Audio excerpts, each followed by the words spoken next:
I think the knowledge came to him at last, only at the very last. But the wilderness had found him out early, and it had taken on him a terrible vengeance for the fantastic invasion. I think it had whispered to him things about himself which he did not know, things of which he had no conception till he took counsel with this great solitude, and the whisper had proved irresistibly fascinating. Anything approaching the change that came over his features I have never seen before, and hope never to see again. Oh, I wasn't touched. I was fascinated. It was as though a veil had been rent. I saw in that ivory face the expression of somber pride, of ruthless power, of craven terror, of an intense and hopeless despair. Did he live his life again in every detail of desire, temptation, and surrender during that supreme moment of complete knowledge? He cried in a whisper at some image, at some vision. He cried out twice, a cry that was no more than a breath. The horror. The horror. Joseph Conrad, Heart of Darkness. Welcome to the history of the 20th century.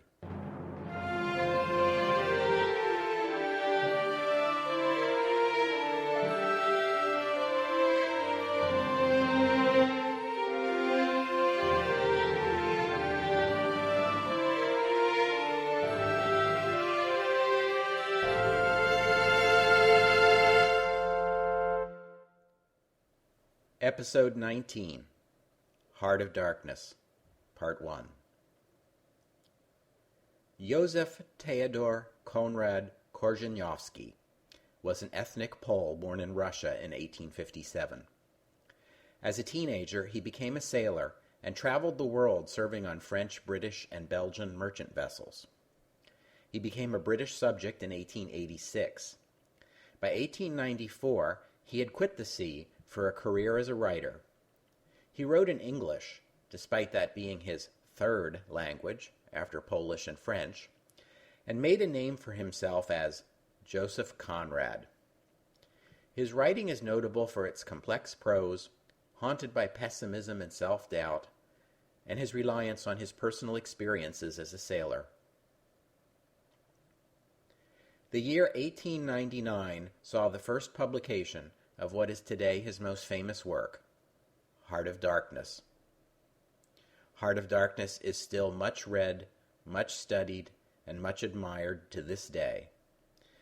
Nowadays it's read mostly as a parable about the universal themes of good and evil, innocence and sin, the nature of the human soul.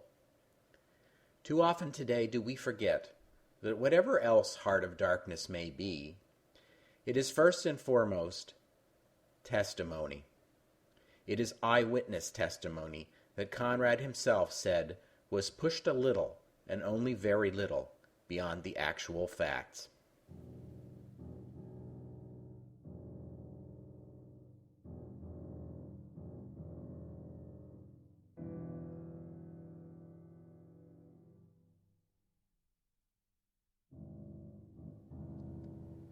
The conquest of the earth, which mostly means the taking it away from those who have a different complexion or slightly flatter noses than ourselves, is not a pretty thing when you look into it too much. Joseph Conrad, Heart of Darkness.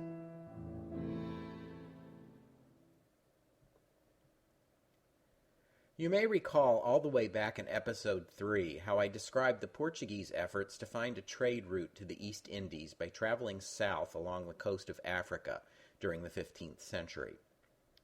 The Portuguese finally accomplished this in 1498.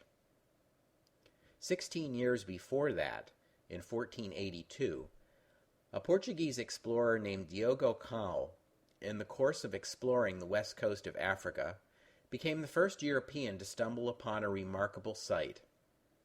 The waters of the ocean itself had turned a strange shade of yellow-brown, and his ship had to fight a strong current to proceed.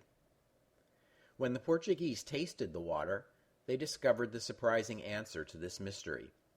The water was fresh, meaning that what they had encountered was the output of an enormous river, discharging fresh water into the Atlantic Ocean at such a rate that the water remained fresh and silty for dozens of miles out to sea. Caen and his men were the first Europeans to see the Congo River. It was the largest river any European had ever laid eyes on, measured by water flow, and second in the world only to the Amazon in South America, which would not be discovered for a few more decades. Ever since, Europeans have called this river and this region the Congo, as well as the people who live there, though the people are sometimes also called the Congolese. I'm going to use the word Congolese for the sake of clarity. There was already a kingdom of the Congo when the first Portuguese arrived. The Congolese kingdom did not have the wheel or a written language, but they did practice agriculture, and they produced cloth and pottery and iron and copper goods. The Congolese state at its height ruled over millions of people, issued its own currency, and collected taxes. When the Portuguese arrived, the kingdom of the Congo traded with them, accepted missionaries, and within a generation, Catholicism became the state religion. The Congolese state also practiced slavery. The Portuguese were more than willing to buy slaves, and the Congolese more than willing to sell them. Over time, the king became alarmed at the number of Congolese being carried off into slavery in foreign lands, and attempted to set limits on the slave trade. But the Portuguese would not cooperate, and there were always Congolese willing to sell slaves regardless of what the king said. Today, some 25% of the African American population of the United States has Congolese ancestry. From the 16th through the 19th century, there was always a state in the Congo, though it declined in power and wealth. Depopulation due to the slave trade was an important reason, although internal conflicts, wars with other Africans, and with the Portuguese, and succession crises were also factors. You might think that this mighty Congo River would function as a highway for European exploration into Central Africa. But this was not the case. The interior of Central Africa is a huge plateau, meaning that the river runs through a sharp descent before it reaches the sea. The upshot of this is that the river is only navigable for a short distance inland. After that, a prospective explorer would have to climb steep slopes for 200 miles to get into the interior of the continent. In the interior of Central Africa are thick jungles, unforgiving heat, and tropical diseases alien to Europeans and especially deadly for horses and other draft animals.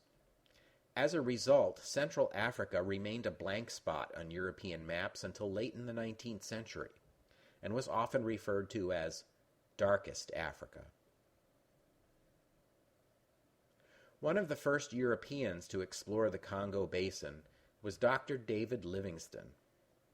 David Livingstone was born in 1813 in Scotland. His father was a Sunday school teacher and a devoutly religious man. His son inherited these traits, but also had an interest in biology and geology. Dad wasn't happy about his son's interest in science, but as a young man, David persuaded his father that a career in medicine could also be used to propagate the gospel, and so David was permitted to study to become a doctor. He was interested in mission work from an early age and ended up in Africa, where he spent most of the second half of his life as a medical missionary and explorer. Livingstone was deeply hostile to the slave trade, and he believed that the remedy for it would be a combination of Christianization and trade with the people living in the interior of Africa, which would make the slave trade uneconomical. In contrast to the usual practice of explorers of the time in carting around huge amounts of supplies and equipment, and then huge numbers of porters to carry the supplies and equipment, and then armed men to protect the supplies, the equipment, and the porters, Livingstone traveled light. He treated Africans with compassion and respect, and depended on their goodwill in return. This turned out to be a more practical way to travel through Africa, and so he managed to visit many places no European had ever seen before. Though he saw much and traveled much, injury, disease, and hardship took its toll, and there is evidence that Livingstone was not thinking clearly in the last years of his life, during which time he made an almost obsessive effort to find the source of the Nile, which was ultimately unsuccessful. But it took Livingstone into the Congo Basin, which he reached from the east, that is, by traveling west into the interior of Africa from the Indian Ocean. And of course, I'm telling you about Dr. Livingstone as a prelude to introducing Henry Morton Stanley. Henry Morton Stanley was born in Wales in 1841. He emigrated to the United States, where he has the unusual distinction of having served in the American Civil War in the armed forces of both sides. After the war, he got a job as overseas correspondent for the New York Herald. In 1869, some 3 years after Dr. Livingstone had embarked on another exploration of Africa and had not been heard from, the Herald assigned Stanley to find him. It seems he was in no hurry because he didn't begin his expedition from Zanzibar until 1871. Stanley was old school in his style of exploring Africa, by which I mean that he carted along huge quantities of stuff and then needed 200 porters to carry it all. He did not subscribe to Dr. Livingstone's school of African relations either. He was reputedly harsh in his treatment of the native Africans. The explorer Sir Richard Burton said that Stanley killed Africans as if they were monkeys. It took 6 months, but Stanley did indeed find Livingstone. When the New York Herald broke the story, it quoted Stanley as uttering those immortal words, "Dr. Livingstone, I presume."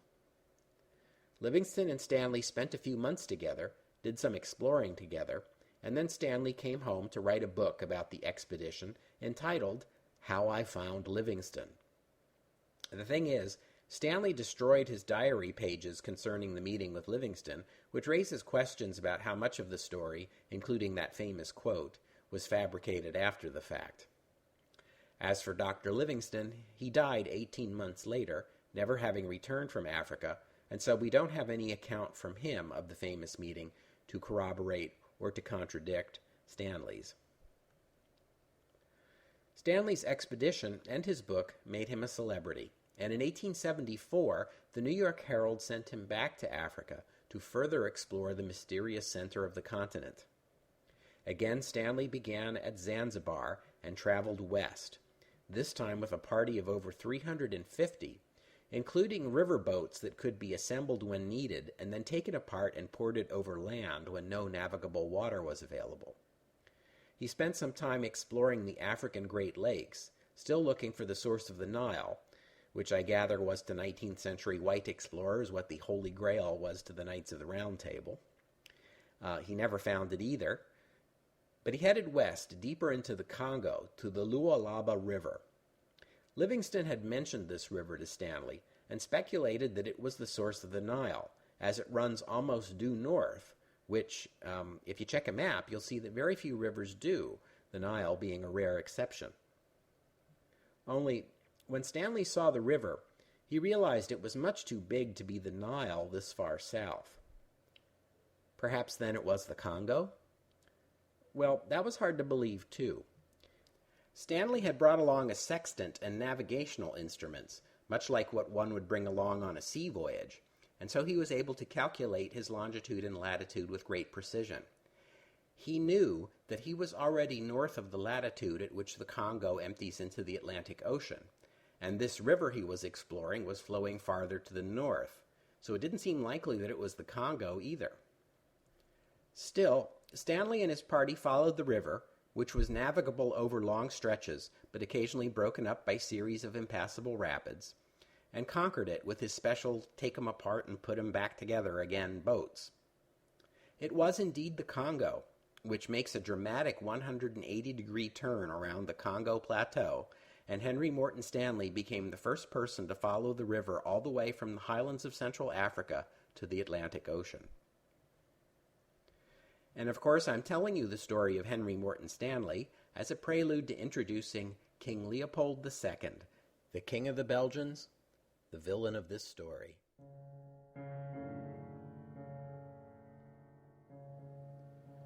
He was just a word for me. I did not see the man in the name any more than you do. Do you see him? Do you see the story?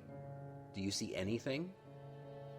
It seems to me I am trying to tell you a dream, making a vain attempt, because no relation of a dream can convey the dream sensation, that commingling of absurdity, surprise, and bewilderment, and a tremor of struggling revolt, that notion of being captured by the incredible, which is the very essence of dreams.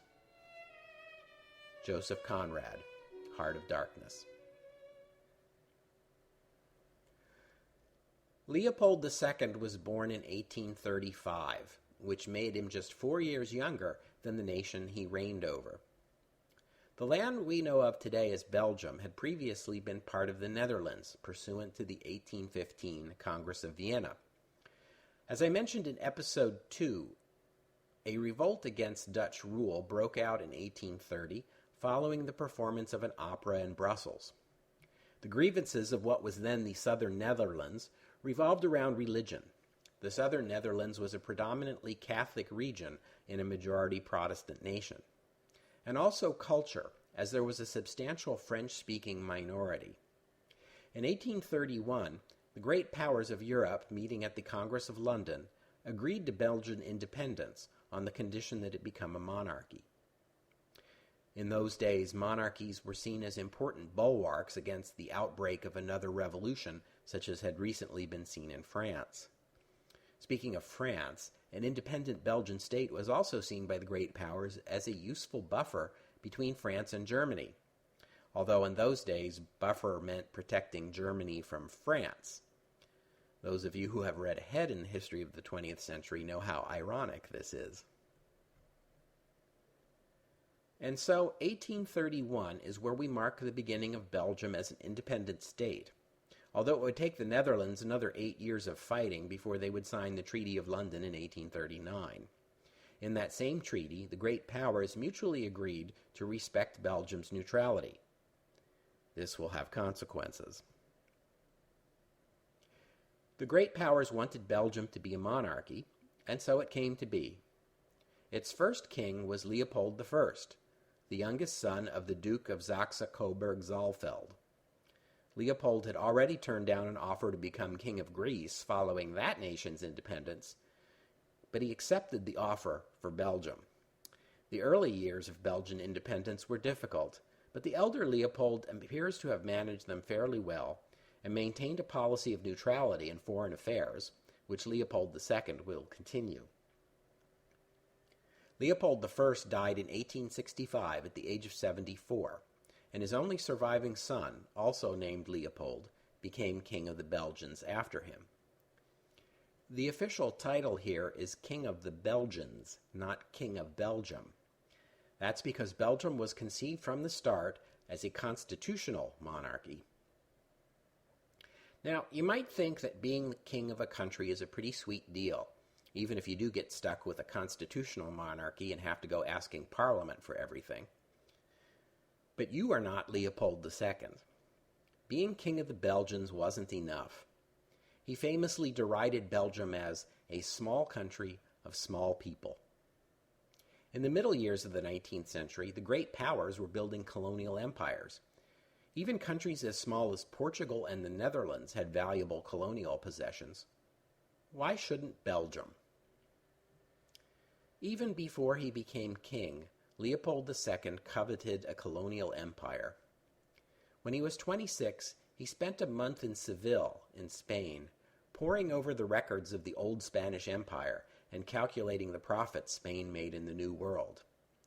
He visited Ceylon, he visited Burma, he visited the Dutch East Indies. He was probably the only person in Belgium who was interested in a colonial empire. He could not count on his nation to support his ambition with either its blood or its treasure. Some sophisticated wheeling and dealing would be called for. He considered buying some territory in Egypt, or maybe a province of Argentina, or Fiji, or the Philippines, which he attempted to buy from Spain. The Spanish told him politely that the Philippines were not for sale. Maybe the Chinese then, Maybe they could be persuaded to part with, say, Taiwan. But before I go on with King Leopold's business ventures, which aren't going to pan out for a while yet, I'd like to say a few words about his family. He had a younger brother, Philippe, and a sister, Charlotte. Charlotte married Maximilian, the younger brother of the Austrian Kaiser, Franz Joseph. Maximilian, you may recall, accepted Napoleon III's invitation to become Emperor of Mexico, which ended badly, with Maximilian being executed. Charlotte had been sent back to Europe in the final days in an unsuccessful attempt to drum up some support among the royal houses of Europe for her husband's, quote, empire, unquote, so she survived her husband's fall and execution, but the experience appears to have left her mentally ill, and she was under her brother Leopold's care thereafter. There is a story that a fire once broke out in her living quarters, and as the servants rushed to put it out, she stood there yelling at the flames, "It is forbidden! It is forbidden!" In 1853, when he was 18 years old, Leopold himself married Marie Henriette, an Austrian noblewoman who was a cousin of Franz Josef's. They had 3 daughters and a son. The son died at the age of 9, leaving Leopold's younger brother Philippe as his heir presumptive. After the last of their children were born, Leopold and his wife lived separate lives until the Queen died in 1902. Leopold was a notorious rake, with a particular taste for teenaged girls. In the 1880s, there was a scandal in London over the trafficking of poor underaged English girls to rich foreign gentlemen. Leopold of Belgium was named in a British investigation as one of the foreigners who was paying steep prices for a steady supply of young British girls guaranteed to be virgins. But the investigation was hushed up. Rumor has it that happened because the Prince of Wales, the future King Edward VII, was named as another gentleman with a similar arrangement. As for Leopold's 3 daughters, the eldest, Louise, married Prince Philip, a German nobleman, against the wishes of Leopold, who saw the marriage as a threat to Belgium's prized neutrality. The marriage fell apart. Then Louise took a lover. Then she divorced Philip. Then she got deeply into debt. Then she committed forgery. Then she spent some time in an asylum for the insane, until her lover busted her out of the place. The second daughter, Stephanie, married Archduke Rudolph, the only son of the Austrian Kaiser Franz Joseph, which put her in line to be the next Kaiserin, as well as getting an African lake and an asteroid named after her. Now this was a marriage that Leopold could get behind. But it was probably a bad sign when Rudolph showed up in Brussels to meet his fiancée for the first time and brought his mistress with him. Rudolph and Stephanie had a daughter together, but the marriage soon fell apart, and they both entered into affairs with other people. Rudolph, as you may recall from episode 1, apparently killed himself in 1889, leaving the Austrian Kaiser with no male heir. Stephanie remarried in 1900 to a Hungarian count. Leopold did not approve of this second marriage, and frequently referred to Stephanie's husband as that shepherd. The third daughter, Clementine, who was much younger than her siblings, fell in love with Napoleon Victor Bonaparte, sometimes called Napoleon V, the last hope of the dwindling number of Bonapartists in France. But Leopold wasn't keen on picking a fight with the Third Republic and forbade the marriage. After her mother died, Clementine took over the duties of hostess at Leopold's palace. Although it's not clear what, if anything, Clementine ever did to alienate her father the way her sisters had, a Belgian cabinet minister remarked late in the king's life that Leopold had only 2 ambitions, to become a billionaire and to ensure that his daughters never saw a penny of it. Spoiler alert, he will achieve both his ambitions. And bear in mind here that the reason why Belgium has a royal family in the first place is that the Congress of Vienna ordained that every country in Europe needed to be a monarchy in order to spare the continent the ravages of republicanism. So, nice job, Congress of Vienna. You must be very proud. Anyway, by 1875, Leopold had been king of the Belgians for 10 years, and he still didn't have his colony. It was at this point he began to turn his attention to Africa, and in particular that big blank spot in the center of European maps of the continent, the Congo. He followed the stories of Livingston and Stanley with interest. Now, I previously mentioned slavery. There was still a slave trade going on in Africa at this time. Slavery was passing away in European and American territories, but the Ottomans still practiced something akin to slavery, and Africans themselves still owned slaves. The island of Zanzibar off the east coast of Africa belonged to Oman at this time, and slaves were still being captured in Africa, brought to Zanzibar, and shipped on to Ottoman lands. Westerners liked to call this the Arab slave trade, although the traders in Africa were themselves Muslim black Africans. If Leopold could not conquer a colony or buy a colony, perhaps he could con the world into giving him one. He convened a conference in Brussels of African explorers and established the International African Association, intended as a charitable organization to fight slavery and bring the blessings of civilization to Central Africa. The organization could be headquartered in Brussels, right? Because Belgium is a small and neutral country that is clearly no threat to the great powers and offers no competition to their colonial ambitions, right? The idea was a popular one, and philanthropists across Europe began to donate money. As soon as Stanley returned to Europe following his exploration of the Congo River, full of stories about the region's potential and the horrible Arab slave traders, Leopold began putting out feelers. In 1878, they met and struck a deal. Stanley would return to the Congo for further exploration, on Leopold's payroll this time. Leopold created another organization, the International Association of the Congo. Now, Leopold deliberately kept his financial dealings murky, but it appears that the International Association of the Congo was a for-profit corporation 100% owned by King Leopold. He deliberately gave it a name similar to the International African Association, his philanthropic nonprofit that he now cast adrift. The Congo Association even had its own flag, a single gold star on a blue background. Stanley spent the next 5 years traveling the Congo on King Leopold's payroll. He built a trail to bypass that 200 miles of rapids that made it so hard to travel into the Congo from the Atlantic coast, and at the upper end of the trail, where the Congo River becomes navigable, Stanley built an outpost and called it Leopoldville. And he traveled through the Congo, signing treaties wherever he went and planting the blue and gold flag. The native African leaders were signing agreements granting Leopold exclusive trade rights and ceding to the Congo Association all their land. They thought they were signing treaties of friendship and had no idea of the sweeping concessions they were making in these documents they could not read. King Leopold had swindled for himself a colony not for Belgium, but for King Leopold personally, his own private domain, a territory as large as Western Europe or the entire United States east of the Mississippi. But this was the time of the scramble for Africa. Britain, France, and Germany in particular were expanding their African holdings.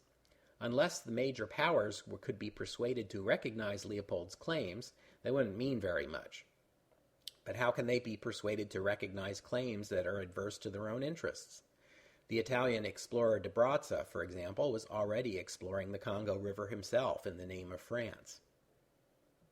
Leopold was nothing if not wily. He needed a country to back his claim, ideally a rising power with no African interests of its own. There was such a country, and Leopold went to work on it.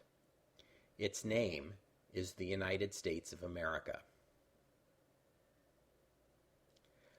We'll have to stop there for today, but I hope you'll join me next week on the history of the 20th century as we continue the story of the Heart of Darkness and examine King Leopold's dealings in the Congo. It turns out that he's willing to do anything to make a buck, and by anything, I mean mass murder. That's next week on the history of the 20th century. Oh, and one more thing. I'm sure everyone who listens to the history of the 20th century understands that I couldn't possibly put this podcast together without relying on books and articles by many great historians who are much wiser and harder working than I will ever be. But for these two episodes on the Heart of Darkness, I have to give a particular shout-out to Adam Hochschild and his book, King Leopold's Ghost. Hochschild has written a brilliant book, which I highly recommend, on a subject that most people would prefer to ignore, and that many would prefer that we all forgot. Thank you, Adam.